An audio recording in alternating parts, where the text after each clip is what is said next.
noches, hermanos, qué gusto saludarles a cada uno de ustedes. Esperamos que se encuentren bien, disfrutando de las múltiples bendiciones de nuestro buen Dios. Qué bueno que podamos apartar este tiempo para que juntos estudiemos y meditemos en la palabra de Dios. Es importante que nos tomemos un tiempo. Pasan los días, pasan las semanas, y yo no sé cuánto tiempo usted le dedica a la reflexión de la palabra de Dios, pero si aparta este tiempo me alegro. Es una alegría, hermanos, que podamos perseverar, que podamos seguir conociendo la palabra de Dios, meditando en ella, dejando que el Señor hable a nuestras vidas, amar su palabra y ponerla en práctica. Vamos a orar y vamos a pedir la dirección de Dios para esta noche. Oremos. Padre, gracias por tu presencia. Gracias, Señor, por tu fidelidad y por tu bondad, porque tú eres bueno, maravilloso y bondadoso. Gracias, Señor, por este día que nos has regalado, por tus múltiples bendiciones, tus cuidados, porque nos has ayudado, nos has bendecido en gran manera. En esta noche, Señor, queremos rogar de tu auxilio, queremos rogar de tu ayuda para entender, comprender, Señor, tu palabra, estar atentos a tu voz y Señor, poner en práctica lo aprendido. Ayúdanos, sin ti no podemos hacer nada. Todo te lo pedimos en el nombre tuyo, Jesús. Amén y amén. Espero que tenga lista su Biblia y me pueda acompañar al primer libro de Samuel.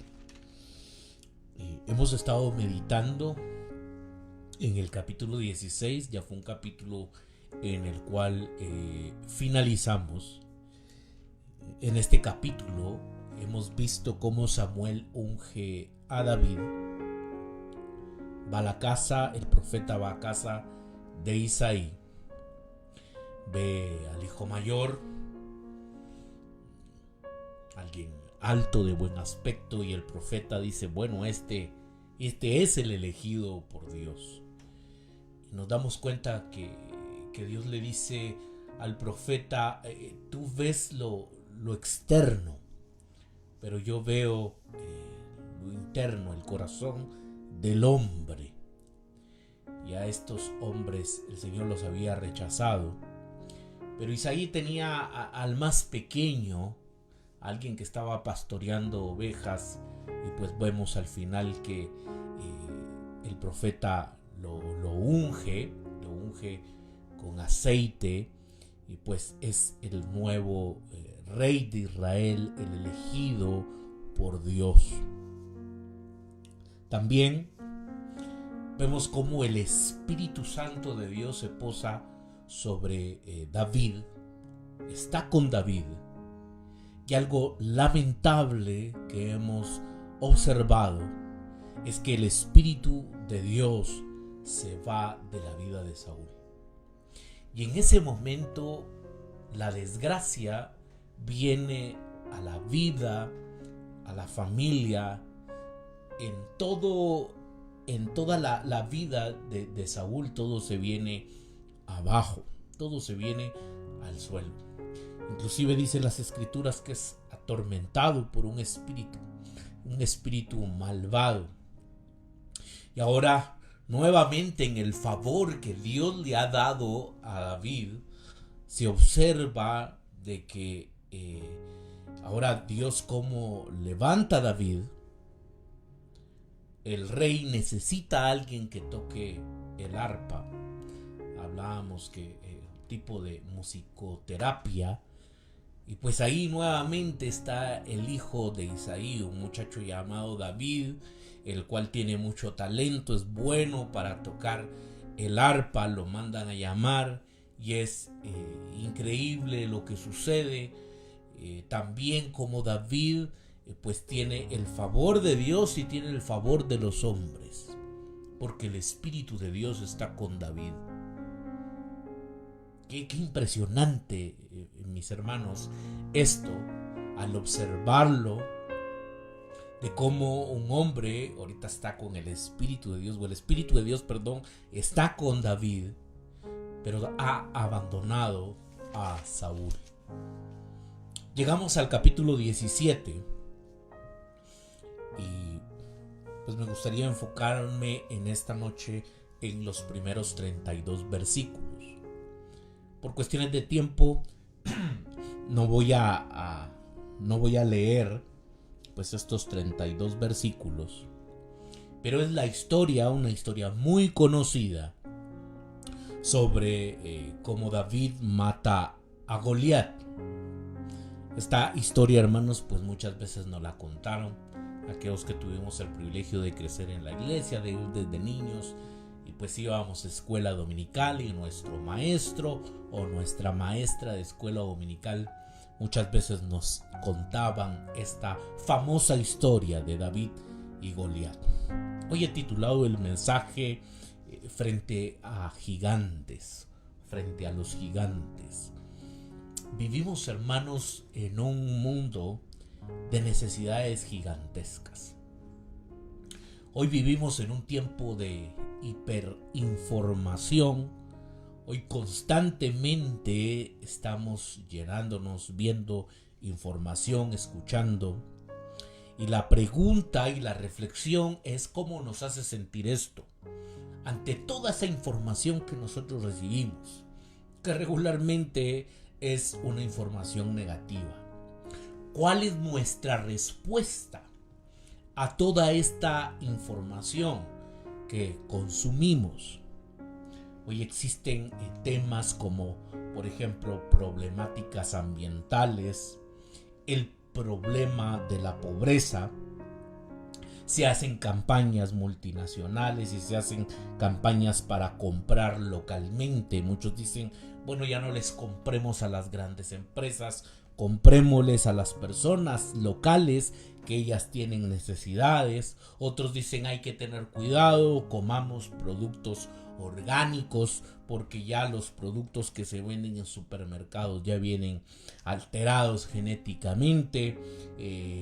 Compra productos, pero del comercio justo, porque si tú compras este producto, pues también estás contribuyendo a la explotación, al trabajo infantil, esto y el otro, y nos podemos topar, hermanos, con una cantidad gigantesca de necesidades.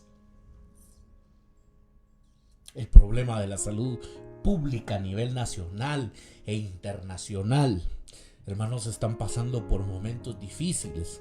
A veces uno cree que el problema de salud solo es en nuestro país, pero vemos a otros países, por ejemplo de Latinoamérica, y que están pasando también por las mismas dificultades. Siempre el problema de la corrupción, no hay medicamentos, no existen, no hay suficientes profesionales, y esto cada vez es un caos.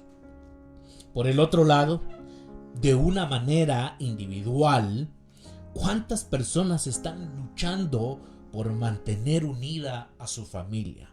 ¿Cuántas personas, ya sea un hombre o una mujer, están en esa lucha de mantener unida a su familia y se ha convertido en una batalla que realmente no la han podido ganar? Están luchando por mantener a su familia en unidad, pero se ha convertido en una batalla que realmente es muy grande. Los padres muchas veces se quejan de los niños, y los niños o los adolescentes y los jóvenes se quejan de los padres, y pareciera una guerra muchas veces dentro de las familias, y son cosas, hermanos, que muchas veces nosotros tenemos que enfrentar, por decirlo de esta manera, de una forma individual. ¿Qué se puede hacer al respecto? Y es preguntas que surgen, como ¿qué se puede hacer al respecto con la pobreza mundial, el calentamiento global? Mire, estos fríos, ¿no?, que estamos viviendo. Y uno dice, esto no es normal. ¿Qué podemos hacer ante esas circunstancias? Entonces el cambio vive para mí y los míos, dicen muchos. No, a mí no me importa tanto los de alrededor, sino lo más importante es que yo esté bien y que los míos estén bien. trabaja duro y juega duro y tiene éxito. Pero aquellas personas que regularmente han alcanzado el éxito, hablando, hermanos, con recursos, por ejemplo, recursos materiales. Ahora pues ya la empresa ya creció, la empresa es grande, ahora se tienen posesiones materiales, ahora tenemos terrenos, ahora tenemos vehículos, tenemos resuelta la vida y ahora hemos alcanzado el éxito. Pero hay algo interesante en todo esto, porque el éxito para muchos resulta un trago amargo. Muchos tratan de alcanzar el éxito a través de la preparación académica. Alcanzaron su pregrado, ahora van a un posgrado, ahora quieren buscar el doctorado, lo alcanzan. Pero como que esos éxitos, esas cosas que uno ha alcanzado, parecieran que es un trago amargo. Y decir, bueno, ¿en dónde está en todo esto la felicidad? La felicidad que me prometieron, que me dijeron cuando yo fuera licenciado iba a ser pleno. No, cuando alcanzara mi maestría iba a estar en plenitud. No, cuando alcanzara el doctorado. Para muchos es cuando tenga la novia, cuando me case, cuando tenga hijos, cuando tenga nietos, cuando me vaya a jubilar. Para otros es cuando tenga dinero. Ahí sí realmente voy a ser exitoso, voy a ser feliz. Alcanzan los recursos materiales y todo esto es un trago amargo. Por mucho que gane, nunca parece suficiente. En sus momentos más honestos, reconoce que vivir para sí mismo lo ha convertido en una persona inferior. Y uno se pregunta, bueno, ¿realmente este es el sentido de la vida? Para esto estoy en esta vida. Solo para vivir para mí mismo. ¿O para qué estoy en esta tierra? Este capítulo 17, el pueblo de Dios está enfrentando un problema que literalmente es gigantesco, porque enfrenta a un gigante. Los israelitas y los filisteos están posicionados en colinas opuestas. Me gustaría que vayamos y podamos leer el versículo 1, 2 y 3. Los filisteos juntaron sus ejércitos para la guerra y se congregaron en Soco, que es de Judá, y acamparon entre Soco y Aseca, en Efes-Damín. También Saúl y los hombres de Israel se juntaron y acamparon en el valle de Ela, y se pusieron en orden de batalla contra los filisteos. Y los filisteos estaban sobre un monte a un lado, e Israel estaba sobre otro monte al otro lado, y el valle entre ellos. Los filisteos tienen un campeón llamado Goliat.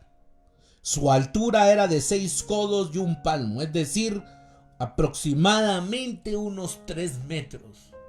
Usted se puede imaginar este hombre, la altura, que otra vez es un tema importante en el libro de Samuel. Era alto. Y muchas veces esto está relacionado muchas veces con la arrogancia, con la altivez. Este era un hombre de guerra, no era simplemente un hombre alto y corpulento, probablemente, sino que era un hombre de guerra. Este no era cualquier gigante. Este era realmente un hombre preparado para la guerra. Era el campeón de los filisteos. Se dice, hermanos, no sé si ha cambiado este dato, pero que el hombre más alto de la historia recientemente fue Robert Wadlow. Él vivió de 1918 a 1940 y medía aproximadamente 2.72 metros. Goliat era un poco más alto, pero era uno de los últimos miembros de una antigua raza de hombres altos. Este era el representante de los filisteos. Era un guerrero. Era alguien entonces que estaba desafiando al pueblo de Dios. Cada día, dice el relato bíblico, que Goliat lanza un desafío a lo largo del valle. Invita a Israel a nominar a un combatiente para un combate 1 a 1, en el que el ganador se lo lleva todo. Es un todo por todo. Y lo que dice Goliat es: bueno, encuentren a uno de ustedes que venga a pelear conmigo, que nos podamos enfrentar. Lucharán en el nombre de sus respectivos ejércitos y la nación del perdedor estará sujeta al vencedor. Versículos 8, 9 y 10. Dice la palabra de Dios: y se paró y dio voces a los escuadrones de Israel diciéndoles: ¿para qué os habéis puesto en orden de batalla? ¿No soy yo el filisteo y vosotros los siervos de Saúl? Escoged entre vosotros un hombre que venga contra mí. Si él pudiere pelear conmigo y me venciere, nosotros seremos nuestros siervos. Y si yo pudiera más que él y lo venciere, vosotros seréis nuestros siervos y nos serviréis. Y añadió el filisteo: hoy yo he desafiado al campamento de Israel. Dadme un hombre que pelee conmigo. Ven el desafío que está presentando aquí Goliat. Denme un hombre. ¿Por qué se están poniendo ustedes en fila, no? ¿Por qué se están poniendo ahí los escuadrones? No, elijan a un hombre que pelee conmigo. Si ustedes me derrotan, pues nosotros vamos a ser sus siervos. Pero si yo derroto al hombre que ustedes escojan, entonces ustedes serán nuestros siervos. Deme un hombre que pelee conmigo. Como era de esperar al oír las palabras del filisteo, Saúl y todos los israelitas quedaron consternados y aterrorizados. El versículo 11 dice: oyendo Saúl y todo Israel estas palabras del filisteo, se turbaron y tuvieron gran miedo. A pesar de la altura de Saúl, vemos que ahora está aterrado y que tiene miedo. Tanto él como el pueblo de Dios están aterrados. Inclusive los hombres de guerra tienen miedo. Esta no es la primera vez que Israel se enfrenta a gigantes. Y su historia no es muy bueno. ¿Se acuerda usted de Números capítulo 13? Dios rescató a Israel de la esclavitud en Egipto y los condujo al borde de la tierra prometida en Canaán. Y Moisés envió 12 espías a Canaán para explorar la tierra, una tierra que emana leche y miel, informaron ellos, los espías. Pero 10 de ellos concluyeron: no podemos atacar a esa gente, son más fuertes que nosotros. La tierra que exploramos devora a quienes viven en ella. Todas las personas que vimos ahí son de gran tamaño. Ahí vimos a los Nefilín, a los descendientes de Anac que provienen de los Nefilín. Ante nosotros mismos parecíamos langostas y a ellos también les parecíamos.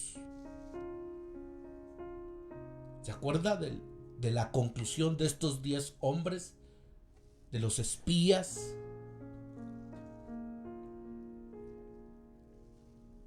Pero habían 2 espías con un espíritu diferente, Caleb y Josué. Y argumentaron que el Señor nos la dará. El Señor nos va a dar esa tierra. Pero el pueblo en su conjunto temía a los gigantes y se negó a entrar en la tierra. Como resultado, la gloria del Señor apareció entre el pueblo. Dios le dijo a Moisés que eliminaría a los israelitas y comenzaría de nuevo con Moisés. Y le invito a que pueda leer el libro de Números capítulo 13 y cómo Dios quiere destruir a todo el pueblo y decir: voy a hacer un nuevo pueblo. Vamos a empezar nuevamente, Moisés. Pero Moisés habló por el pueblo, pidiendo a Dios que defendiera su reputación y recordara su misericordia. Entonces, en cambio, Dios declaró que, con la excepción de Caleb y de Josué, toda la generación que salió de Egipto morirá en el desierto. Y que toda esa generación incrédula, que no creían en el poder de Dios, no iban a entrar a la tierra prometida, con excepción de 2 personas que sí le creyeron al Señor: Josué y Caleb. Solo entregaría la tierra a la siguiente generación. Así, durante 40 años el pueblo de Israel vagó por el desierto bajo el juicio de Dios, mientras una generación se extinguía, mientras que una generación se iba acabando. Espero que conforme pasen los años,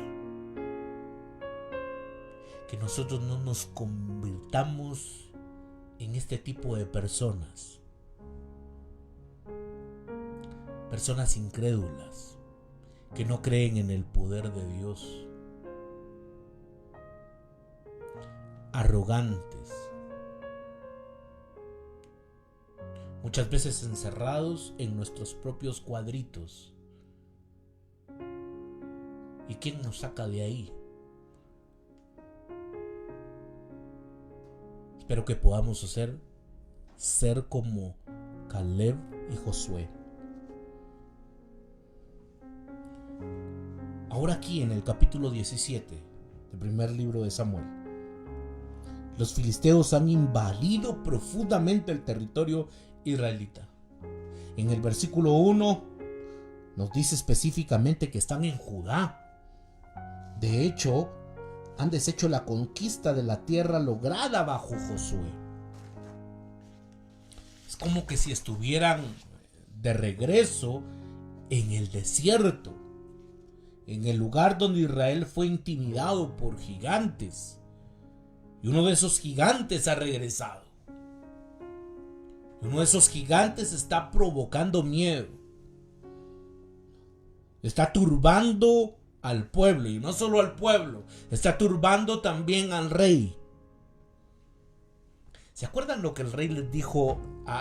Lo que el pueblo de Israel le dijo al profeta: queremos un rey, porque cuando hayan batallas, el primero que va a salir a defendernos, a enfrentar a nuestros enemigos, va a ser nuestro rey. Ahora Saúl está turbado, está con miedo, está escondido. Israel ha temido entrar en la tierra a causa de los gigantes. Como resultado, pasaron 40 años en el desierto. Ahora Goliat se ha burlado de Israel cada mañana y tarde durante 40 días. 40 años, 40 días. No es una coincidencia. También hemos resaltado que Saúl era alguien alto. Es interesante observar y hacer estas comparaciones. 40 días, este gigante está desafiando al pueblo de Israel. El versículo 16 dice: venía pues aquel filisteo por la mañana y por la tarde, y así lo hizo durante 40 días.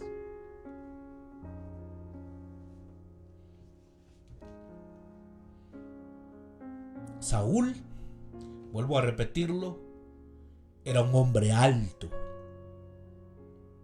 pero ahora sin el Espíritu de Dios.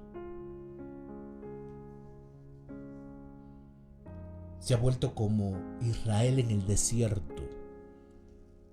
Mientras los filisteos reunieron sus ejércitos para la batalla, está hablando en una voz activa, Saúl y los hombres de Israel se reunieron, una voz pasiva.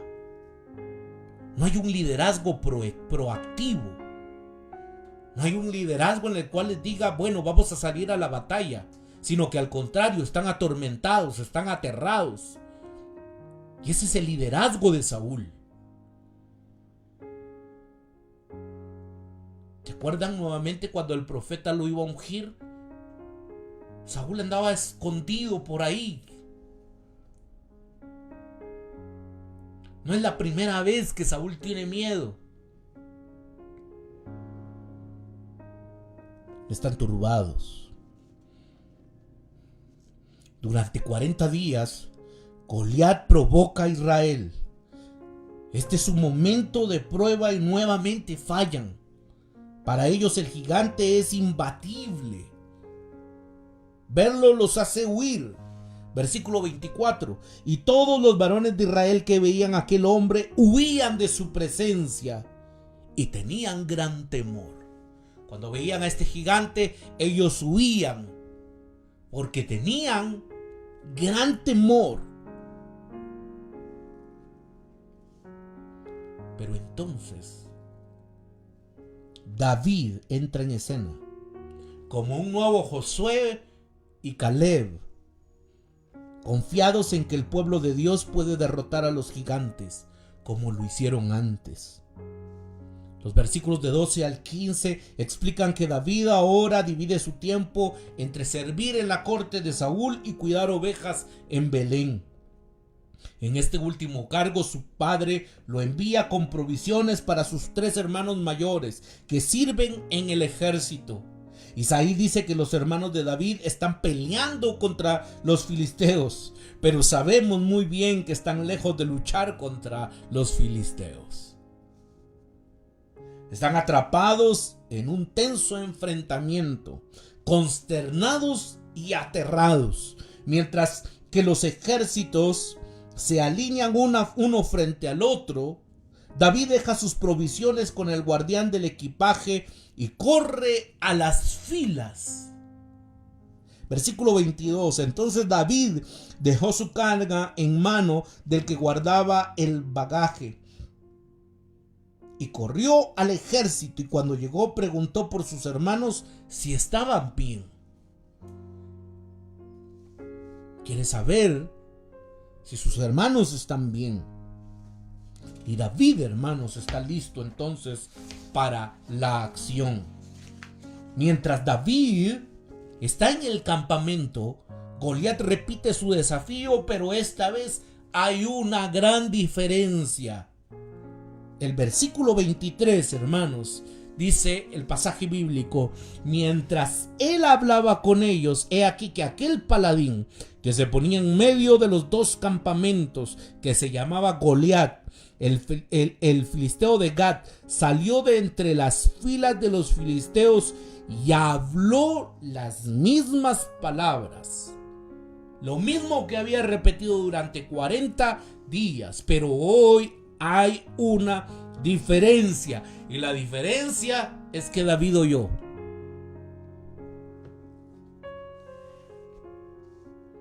David lo escuchó.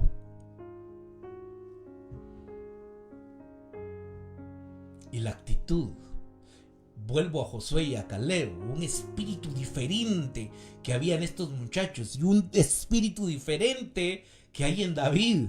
El Espíritu de Dios está con David.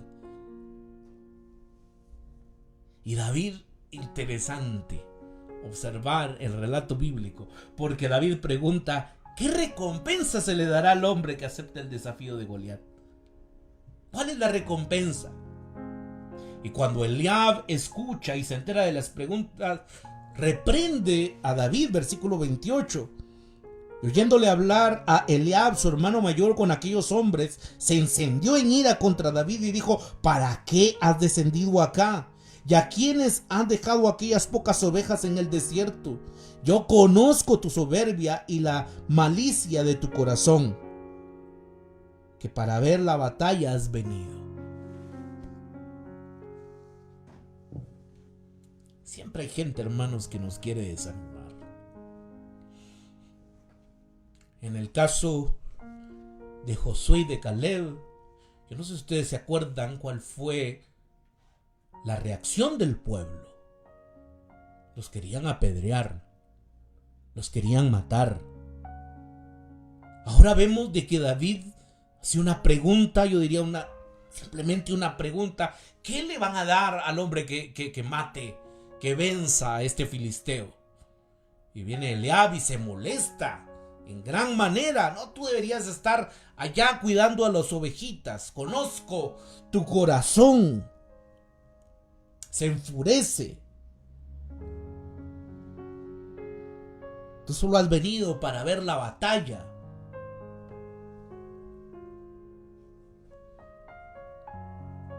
Es una escena muy doméstica. Y cuando me refiero a doméstica, hermanos, es porque es una pelea entre hermanos. El Cristo Supremo enfrentaría el mismo tipo de cuestionamientos por parte de aquellos que crecieron con Él.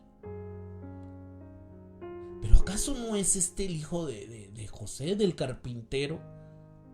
Su propia familia decía de Jesús, hermanos, y es algo en los cuales nos debemos de poner en los zapatos de Jesús, ¿no? Y que nuestra propia familia, los nuestros, los que supuestamente nos deberían de apoyar, estar con nosotros, le dicen a Jesús como que no está bien de sus facultades mentales. Se puede imaginar eso, ¿no? Que su propia familia diga, pobre mi hermano, pobre mi hijo, no está muy bien. Esas son cosas que también Jesús tuvo que enfrentar.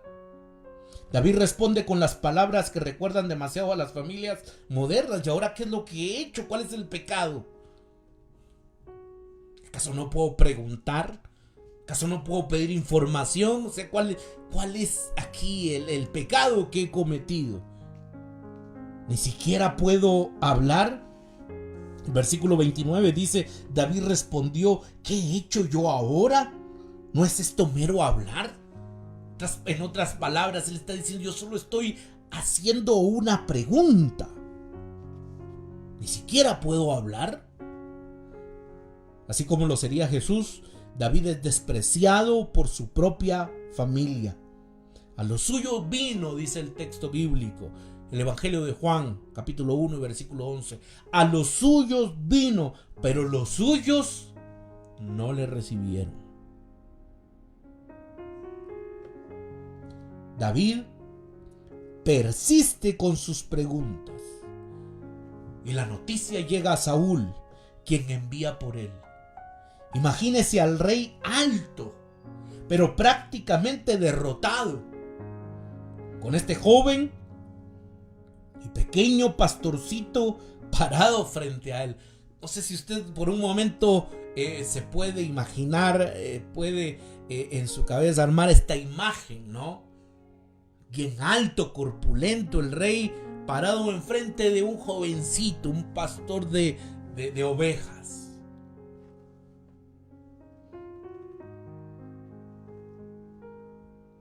No os desaniméis, dice el más pequeño de los hombres, tu siervo irá y peleará contra él.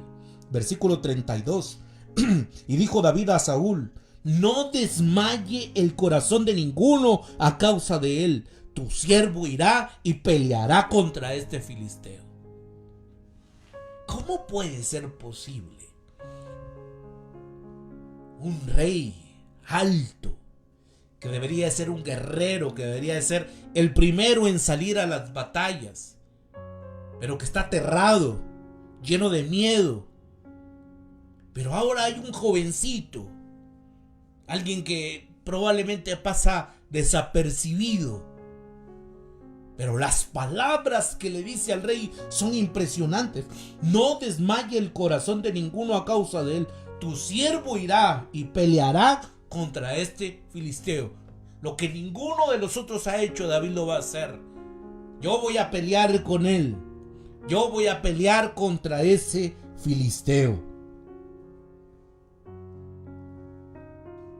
Aparte, el final del capítulo, Saúl le pregunta a Abner, el comandante del ejército, ¿de quién es hijo este joven? Abner no lo sabe. Y la pregunta sería, ¿por qué Saúl no conoce a David cuando David ya ha estado a su servicio? Recuerde de que David tocaba el arpa. De hecho, Saúl no pregunta ¿quién es David? Eso es importante, hermanos, porque Saúl no está preguntando quién es David, sino de quién es hijo. Usted lo puede observar del versículo 55 al 58. No es que no conozca a David, sí conoce a David. La pregunta es, ¿hijo de quién es? Y esto se debe, ya que en el versículo 25, Saúl dice que dará a su hija a cualquiera que pueda derrotar a Goliat y eximirá a la familia de ese hombre de las obligaciones tributarias. Por eso es importante saber quién es el papá de David, por lo que está ofreciendo Saúl. En los versículos del 25 al 31 vemos a David aclarando esa recompensa con cierta extensión. Entonces no es que Saúl no lo conozca, claro que lo conoce, pero quiere saber quién es su familia, quién es su padre. Con esto concluyo en esta noche. Saúl pregunta por la familia de David para poder cumplir su compromiso, para recompensarlo según lo prometido. Cuando David se ofrece por primera vez como voluntario para sus servicios, no hay ninguna sugerencia de que Saúl no lo reconozca. Entonces David pide ser nombrado representante de Israel, su campeón contra sus enemigos.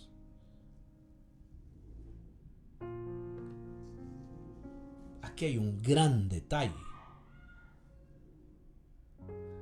David ha sido ungido por el Espíritu como rey de Israel.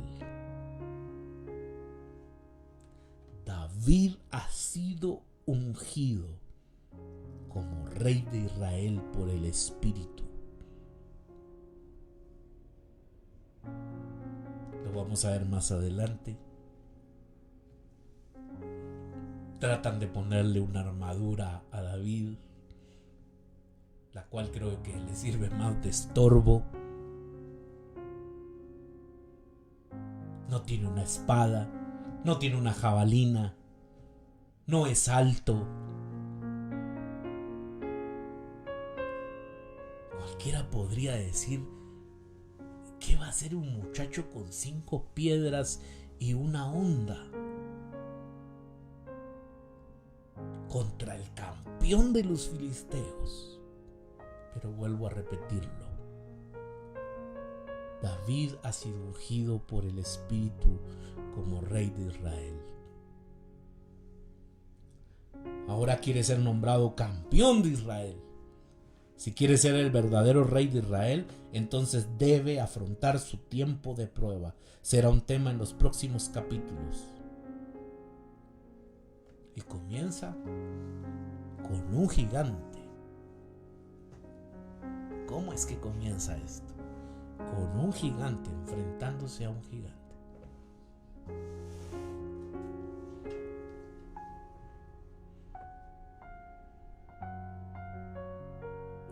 Las palabras del profeta son: no es con espada, no es con ejército, sino con su Santo Espíritu, dice el Señor. ¿Qué cosas estamos enfrentando? ¿Qué desafíos estamos enfrentando? Muchas veces ponemos nuestra mirada en los recursos materiales, en nuestra preparación, o peor aún, ponemos nuestra mirada en nuestros enemigos, en esos desafíos tan grandes que enfrentamos. Pero en este relato creo que hay una clave importante: ser ungidos por el Espíritu Santo de Dios. Ser ungidos, llenos. El apóstol Pablo dice: no os embriaguéis con vino en el cual hay disolución, más bien sean llenos del Espíritu Santo de Dios.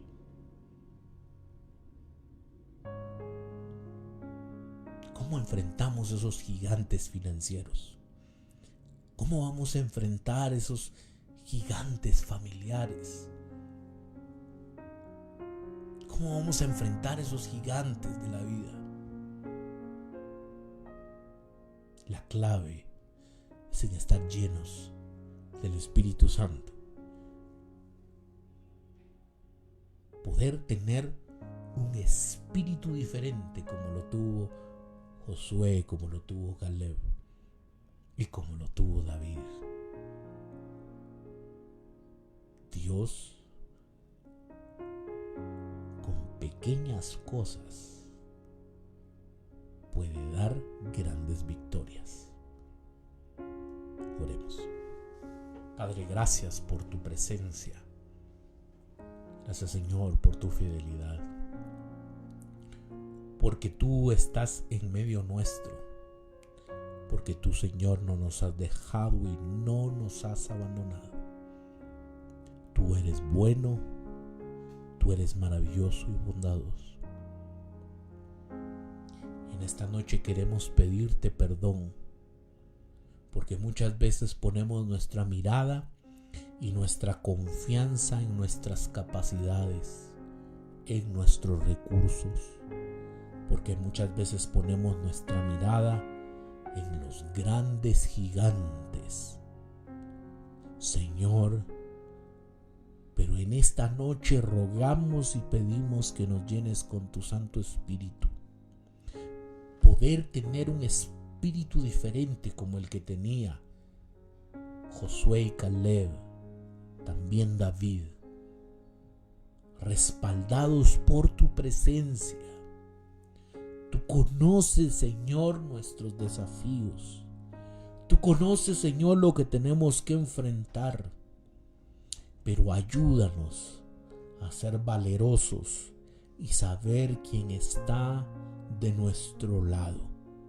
Que aunque tal vez no tengamos los suficientes recursos, aunque tal vez no tengamos las herramientas necesarias, aunque tal vez no tengamos la expertise en esos temas, pero contigo nosotros sabemos que somos más que vencedores. Ayúdanos, dirígenos y llénanos con tu Santo Espíritu, porque sabiendo que sin ti no podemos hacer absolutamente nada. Padre eterno, gracias por este día. Señor, te pedimos por el resto de semana. Guarda nuestra salida, nuestra entrada. Guárdanos de la mano del impío, de la mano del enemigo. Que el ángel de Jehová acampe alrededor de cada uno de nosotros. Prospera, Señor, la obra de nuestras manos. Y bendícenos, Señor, en gran manera. Gracias porque eres bueno y maravilloso. Danos descanso y reposo. En el nombre tuyo, Jesús. Amén y amén. Qué bendición que nos hayan podido acompañar en esta noche. Mis hermanos están cordialmente invitados para este domingo a nuestro servicio presencial. Damos inicio a las 9:30 de la mañana. Será una bendición que nos puedan acompañar. También síganos en nuestras redes sociales. En Facebook nos encuentra como Ministerio Renacer. También en Instagram nos encuentra como Ministerio Renacer Guatemala. Y por favor visiten nuestro canal de YouTube. Compártalos, denle like, active la campanita para cuando se suban los videos. También por favor coméntenlos. De esa manera nos ayuda bastante. Mis queridos hermanos, que tengan una feliz noche. Que el Señor les bendiga y les guarde.